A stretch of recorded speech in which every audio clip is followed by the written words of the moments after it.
पास आलोक जी, ये जो समीकरण चूंकि हर पार्टी के लिए अपने हैं, लेकिन एक बीजेपी से उम्मीदें लोगों को बहुत हैं और यही वजह है कि टिकट भी हर कोई पाना चाहता है और जब टिकट नहीं मिलता तो नाराजगी सामने आती है। लेकिन ये जो बागी हो रहे हैं, जो बगावत कर रहे हैं, जो पार्टी के ही विरुद्ध अब निर्दलीय खड़े हो रहे हैं, क्या ये सियासी खेल बिगाड़ सकते हैं? देखिए, कुछ सीटों पर इनका असर होगा और हो सकता है कुछ निर्दलीय हैं वो चुनाव जीत भी जाएं। और देखिए, जब चुनाव जीत जाएंगे, आज भले पार्टी ने उनको निष्कासित कर दिया 6 साल के लिए, बट आपको याद हो जाएगा 2016 की घटना, जब आज के जो परिवहन मंत्री दयाशंकर सिंह हैं, इन्होंने मायावती के खिलाफ बयान दिया था, तब पार्टी ने उनको 6 साल निष्कासित कर दिया था। लेकिन जैसे चुनाव खत्म हुआ, उसके कुछ महीने बाद दयाशंकर सिंह पार्टी में वापस आ जाते हैं। वही होगा देखिए यहाँ पर। अभी भले निष्कासित किया गया है, लेकिन कल को यदि कार्यकर्ता महत्वपूर्ण हैं, कुछ भी इनके अंदर क्षमता है कार्य करने की, तो देखिए ये सब लॉलीपॉप होता है, अभी हटा दिया है। एक तरफ जो उम्मीदवारों को खुश करने के लिए हमने कार्रवाई कर दी है, लेकिन देखिए चुनाव के बाद इन सबको वापस ले लिया जाएगा। ये सेम वैसे ही होता है जैसे आप देखा होगा, जहां पे कानून व्यवस्था खराब होती है, वहां पर थानों में पुलिस वालों को, इंस्पेक्टर को सस्पेंड कर दिया जाता है।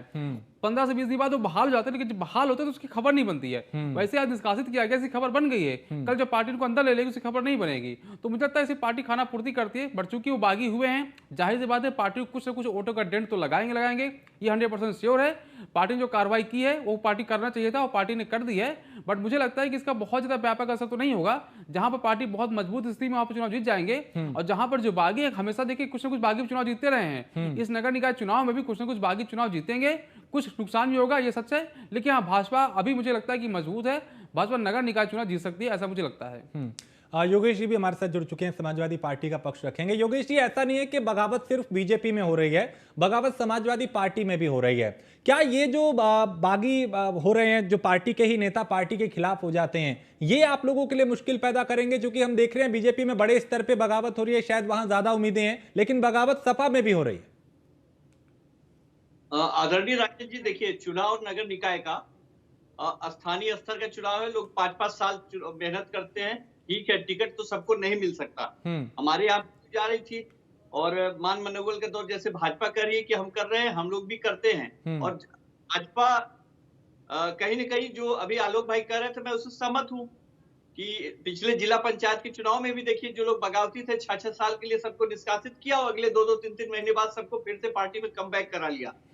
तो ये आना जाना लगा रहेगा, क्योंकि इनकी बगावत से सबसे ज्यादा नुकसान कहीं होने वाला है। तो भारतीय जनता पार्टी को लगता है कि उन्होंने काम के आधार पे तो वोट मिलना नहीं है। वो जो संगठन उनका टूट रहा है, उस पे वो डर रहे हैं कहीं इसकी वजह से हमारी हार न हो जाए जगह जगह पे। तो उन्हें हारने का डर सता रहा है, इसलिए वो ये डैमेज कंट्रोल करने के लिए चाहे जो भी कार्रवाई कर रहे हो। आपने जहां गठबंधन के साथी किसी को दिया है, तो वहां भाजपा के प्रत्याशी तो कह रहा है, साहब हम 5 साल से तैयारी कर रहे हैं, तो हमको क्यों नहीं दिए? तो आप बकायदे निर्दलीय आ गए।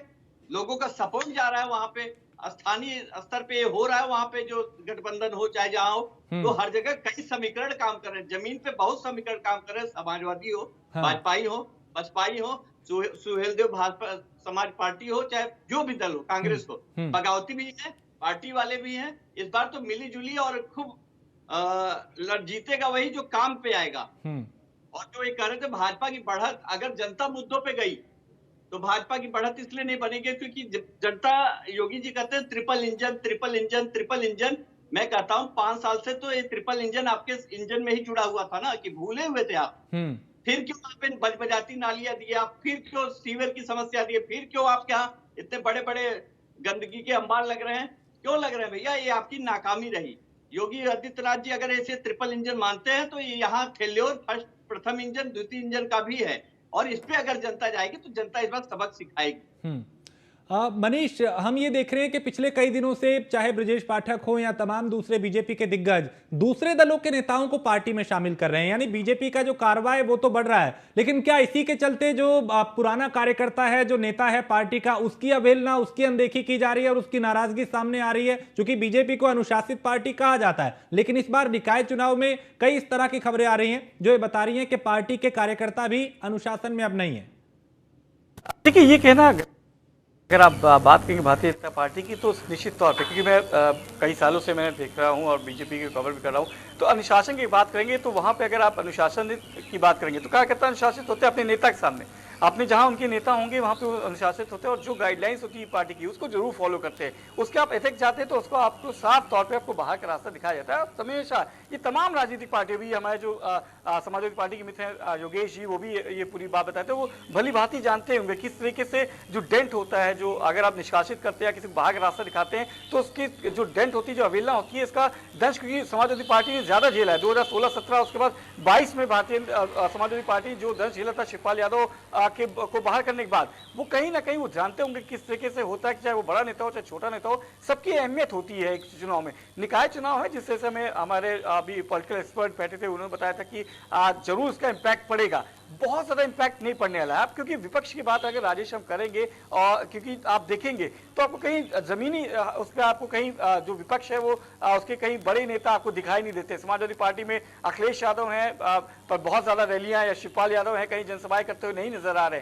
कोई बड़ा नेता आपको जमीन पर नहीं दिखाएगा। कांग्रेस है, कांग्रेस का कोई भी नेता आपको यहाँ पे दिखाई नहीं देता है। बहुजन समाज पार्टी है, ट्वीट के माध्यम से प्रचार प्रसार कर रही है, अपने जिला अध्यक्षों के माध्यम से प्रचार प्रसार कर रही है। वहीं अगर भारतीय जनता पार्टी की बात करेंगे तो मुख्यमंत्री ने कमान संभाल रखी है, दोनों डिप्टी सीएम है, तमाम मंत्री हैं, केंद्रीय मंत्री हैं, जो बाइक रैली भी कर रहे हैं, जनसभाओं को संबोधित कर रहे हैं, तो कहीं ना कहीं इफेक्ट पड़ता है। और रही बात आपने जिस तरह से पूछा था अवहेलना की बात, कोई भी नई चीज होती है, कोई भी नया सदस्य अगर परिवार में आता है तो कहीं ना कहीं उसको लेके उसकी क्या किस तरीके से उसको एडजस्ट किया जाएगा, क्या उसको पद दिया जाएगा, क्या उसको जिम्मेदारियां दी जाएंगी, इसको लेके जरूर मंथन होगा। और सबसे बड़ी चीज की यही समन्वय बैठाना होगा, एक चुनौती। मैं सबसे पहला शब्द बोला था कि राजेश एक चुनौती होगी किसी भी राजनीतिक पार्टी के सामने, कि कोई नेता या कोई पार्टी कार्यकर्ता अगर पार्टी ज्वाइन करता है तो उसको कैसे पुराने के साथ नए को आपस में मिला के चलेंगे, उसको कैसे समन्वय बैठा के चलेंगे, ये एक चुनौती होती है। और भारतीय जनता पार्टी क्योंकि एक बड़ी पार्टी है, और जिस तरीके से हमने देखा कि 2014 के बाद उत्तर प्रदेश, दिल्ली से लेकर उत्तर प्रदेश में लगातार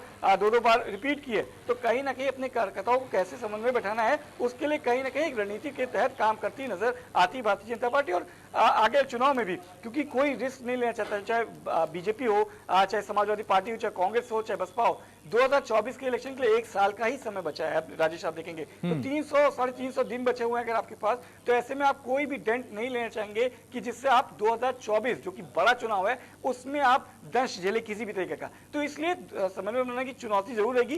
किस तरह से निपटती है ये 2023 का जो निकाय चुनाव जो सेमीफाइनल है, 13 मई तक इंतजार करना पड़ेगा राजेश, और उसमें स्थिति साफ हो जाएगी कि भारतीय जनता पार्टी को कितना डेंट हुआ और कितना काम करना होगा। और साथ ही साथ तमाम विपक्षीय पार्टी जिनके यहाँ से जो भारतीय जनता पार्टी में जिनके दामन थामा या उनके यहाँ भी बागी हुए हैं, तो उनको कितना डेंट हुआ है, इसका आकलन 13 मई तक हम इंतजार करना पड़ेगा। 13 मई को इसकी जो असलियत है वो जरूर पता चल जाएगी, पर चुनौती जरूर होगी, चाहे वो कोई भी राजनीतिक पार्टी, चाहे समाजवादी पार्टी हो, बसपा हो, बीजेपी हो, कांग्रेस हो, किसी भी राजनीतिक पार्टी से कोई कार्यकर्ता जाता है, टूटता है, या फिर वो उस पार्टी से अलग होता है पार्टी लाइन से, तो उसके जाने का कुछ ना कुछ इम्पैक्ट पड़ता है। कितना इम्पैक्ट पड़ेगा, कितना डेंट आएगा, ये देखने वाली बात होगी। बिल्कुल, ये नतीजे बताएंगे जी। आलोक जी, जिस तरह से अब चूंकि एक तरफ तो हम देख रहे हैं दिग्गज चुनावी मैदान में हैं, दूसरी तरफ उसी पार्टी के जब कार्यकर्ता नेता इस तरह से बागी हो जाएं, बगावत करने लगे या खिलाफ पार्टी के उतर आए, तो जाहिर है इस तरह का एक्शन होता है। लेकिन 300 लोगों को पार्टी से निकाल देना, क्या कोई और विकल्प नहीं होता कि एक पुराना कार्यकर्ता जो कई साल से पार्टी के लिए लाठी खाता है, पानी की बौछार सहता है, कहीं प्रदर्शन करता है, और जब टिकट की बारी आती है तो उसकी उम्मीदें पूरी नहीं होती, तो वो फिर अपना गुस्सा जाहिर करता है या फिर पार्टी से अलग हो जाता है या निर्दलीय चुनाव में लड़ता है? क्या कोई और विकल्प हो सकता था बजाय इसके कि आप सीधा उन्हें बाहर कर दें? देखिए, इन्होंने सारे विकल्प तलाश लिए थे, जहाँ पे स्थानीय सांसद हैं, विधायक हैं और जिलाध्यक्ष, सबने उन कार्यकर्ताओं के साथ मीटिंग की, मुलाकात की, बातचीत की। मेरे पास कई रिपोर्ट्स आए जहाँ मेरे पास जानकारी कि हाँ, इन लोगों ने मुलाकात की, बातचीत की। कुछ जगह भी लोग कार्यकर्ताओं को मना भी पाए, बट जहाँ पे इनको लगा नहीं कार्यकर्ता बिल्कुल से टस से मस हो ही नहीं रहा है, वो बागी होने उतारू हुआ है, वहां पे पार्टी के पास कोई रास्ता नहीं बचा था उसके खिलाफ कार्रवाई करने को लेकर के, और इसीलिए पार्टी ने उस पर कार्रवाई की है। कार्रवाई करना उचित भी है, लेकिन वही देखिएगा होगा उसके 2 महीने बाद यदि कार्यकर्ता दम होगा तो पार्टी उसको अंदर ले लेगी। रही बात कि कुछ ना नुकसान तो कार्यकर्ता देखिए करेगा, चाहे वो 200-500 का नुकसान करे, बट वो डेंट तो पहुंचाएगा तो श्योर है। कुछ जगह वो जीत भी जाएगा, मैं इसके लिए भी मैं बिल्कुल श्योर हूँ, कुछ जगह जीतेगा।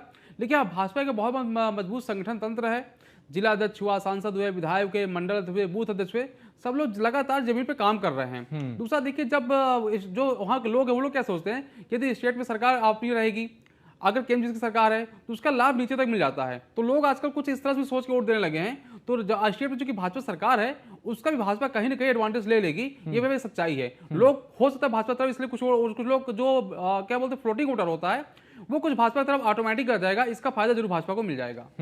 ठीक है, हमारे साथ डॉक्टर कौशल कांत भी जुड़ चुके हैं। डॉक्टर साहब, स्वागत है आपका। कौशल कांत जी, एक तरफ निकाय चुनाव में हम देख रहे हैं मुख्यमंत्री लगातार चुनाव प्रचार कर रहे हैं अलग अलग जिलों में, एक ही दिन में कई कई जगह। दूसरी तरफ पार्टी के कई कार्यकर्ता बागी हो गए, कई नेता बागी हो गए।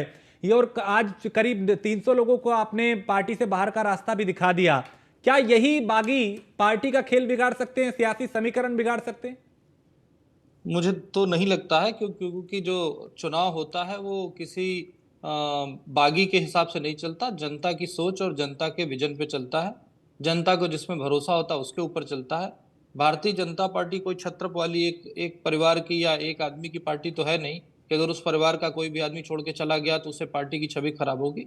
भारतीय जनता पार्टी का निशान कमल है, रास्ता राष्ट्रवाद है और सबका साथ सबका विकास सबके प्रयास के फॉर्मूले पे चलते हुए जिस तरह से प्रदेश का विकास हो रहा है, जिस तरह से कानून व्यवस्था की स्थिति मजबूत की जा रही है, और उसी कानून व्यवस्था की स्थिति का नतीजा है ये 300 लोगों पे कार्रवाई हुई। कानून व्यवस्था हम प्रदेश के साथ साथ अपने संगठन की भी दुरुस्त रखते हैं और हमारे यहाँ संगठन ही सेवा है। कोई भी व्यक्ति हमारे यहाँ संगठन से ऊपर नहीं है और संगठन का जो डिसीजन है वो सभी को मानना चाहिए और जो नहीं मानेंगे उनके साथ उचित कार्रवाई संगठन करता है और जो मुझे लगता है उचित है। और मुझे नहीं लगता कि इससे बहुत कुछ बदलाव रिजल्ट में आने वाला है। क्योंकि जनता जो है किसी बागी को या किसी नेता को नहीं टिकट देती, वो देती है पार्टी की विचारधारा को, पार्टी की कार्य करने की क्षमता को, पार्टी के संगठन को और पार्टी के बड़े नेताओं के चेहरे पर। मुझे लगता है जनता के लिए ज्यादा जरूरी है। बाकी रिजल्ट आपके सामने जल्दी ही आएगा और मुझे लगता है कि पूरे प्रदेश को खुशखबरी मिलेगी और मिल रही है। लेकिन कौशल कांत जी, देखिए, हम ये देख रहे हैं कि रोजाना बीजेपी के साथ लोग जो हैं जुड़ रहे हैं, दूसरे दलों के नेता भी पार्टी में रोज कोई ना कोई किसी दल का नेता बीजेपी को ज्वाइन कर रहा है। क्या ऐसी स्थिति में बीजेपी से उम्मीदें लोगों को ज्यादा है और जो पुराने कार्यकर्ता जो कई साल से पार्टी के लिए मेहनत कर रहे हैं, प्रदर्शन करते हैं, लाठी पुलिस की खाते हैं, पानी की बौछार सहते हैं, उनकी अवहेलना होती है और जब उनकी अवहेलना होती है तो वो बागी होता है मजबूरन? देखिए, जो लोग हमारे पुराने कार्यकर्ता हैं वो हमारे संगठन की कार्य पद्धति को समझते हैं और उन्हें भी पता है संगठन का डिसीजन ही सर्वोच्च होता है। और मुझे नहीं लगता है कि किसी भी एक आदमी की आकांक्षा के ऊपर पार्टी को डिसीजन लेना चाहिए। अगर कोई ये चाहता है कि उसके परिवार वाले को टिकट मिल जाए तो टिकट नहीं मिलेगा, कोई रिश्तेदार को टिकट मिल जाए वो नहीं मिलेगा। ये ऊपर से नियम बनाया हुआ है और तभी तो यही तो हमें बनाता है, तभी तो हमें दूसरों से अलग बनाता है।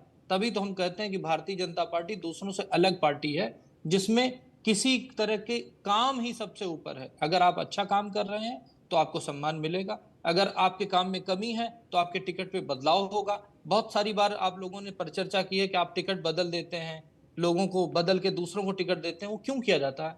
फीडबैक पे किया जाता है। अगर किसी नेता का फीडबैक खराब है, किसी कार्यकर्ता के बारे में कुछ प्रॉब्लम है तो ऑब्वियसली उसको बदल करके दूसरे विभाग में रखा जाता है। लेकिन फिर भी आदमी का नेचर है, ह्यूमन नेचर है, पॉलिटिक्स है ये, इसमें हर आदमी ऊपर जाना चाहता है। अगर किसी को बहुत ज्यादा जलती है और उसे लगता है कि उसे दूसरे रास्ते से जाना है तो उसके लिए खुला है। लेकिन भारतीय जनता पार्टी का संगठन सर्वोच्च है और वो अपने नियम और कानूनों से बंधा हुआ है और चलता है। और मुझे लगता है कि भारतीय जनता पार्टी में बहुत सारे अच्छे कार्यकर्ता हैं। कुछ लोग हो सकता है नाराज होकर टेम्परेरी गए हों, कुछ लोग गुस्सा हो जाते हैं। हम मनाते रहेंगे और हम कन्विंस करेंगे, लेकिन अगर कोई बागी हो करके इलेक्शन लड़ रहा है तो ऑब्वियसली कार्रवाई होगी। ठीक है योगेश जी, देखिए, वो कह रहे हैं कि इस तरह की कंडीशन होती हैं जब इस तरह के कदम उठाने पड़ते हैं, लेकिन संगठन मजबूत है, ऊपर से निर्णय होता है, नीचे तक लागू होता है, चाहे वो कोई भी हो। जनता ने कौशल भैया, जनता तो अभी देखी ना, जनता के सामने यही तो न्यूज था कि टिकट में हुआ पैसों का खेल और बंटाधार, भाजपा ही ने की आपस में जूतम पैजार। तो जूतम पैजार तो सबने देखा कि टिकट के लिए क्या हुआ। आपकी अंदरूनी कला है, आपके पास जिताऊ प्रत्याशी नहीं है तो आप दूसरे दलों की जिताऊ प्रत्याशियों को अपना बना लेते हैं, या हमारे यहाँ हम टिकट दे रहे हैं, जाना मत कहीं। तो ये जो अंदरूनी कला है ना, इसी का ये नतीजा है कि आपके यहाँ बागी है। वो खैर आपकी अंदर की सुन तो लीजिए, हाथ अभी ऐसे न करिए।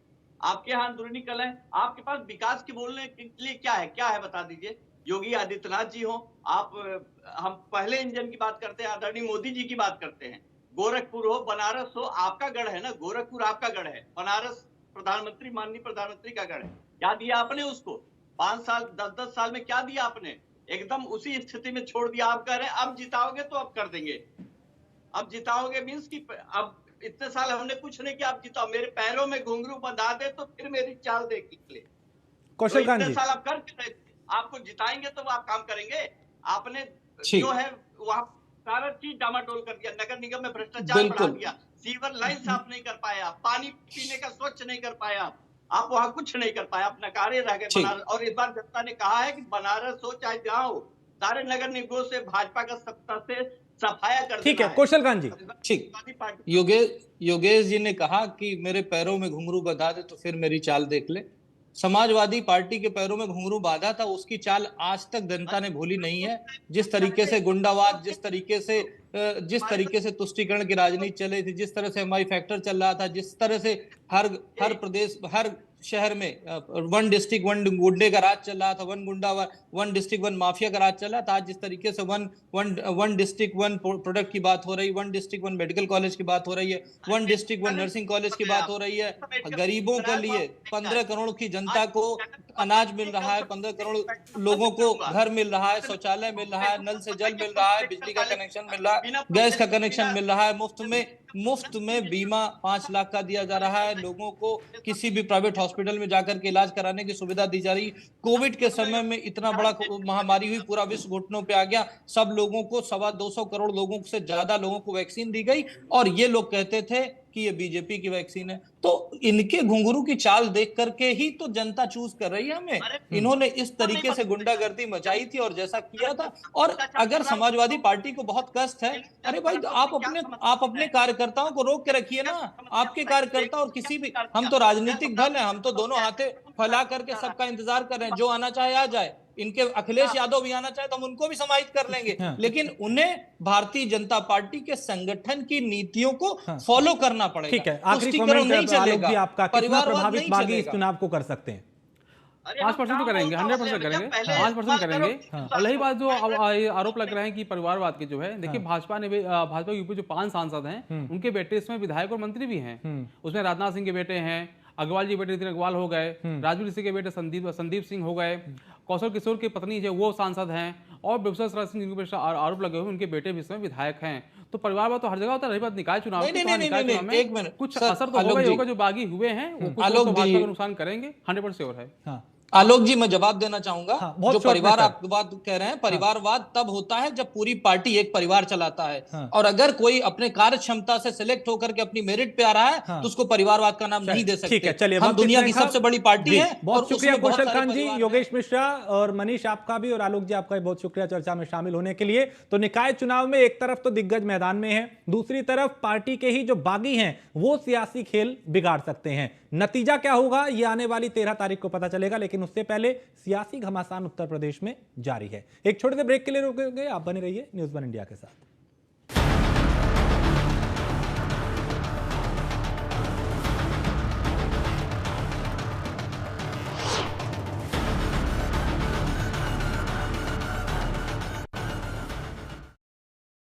जहां राम ने जानकी संग किया कदम ताल,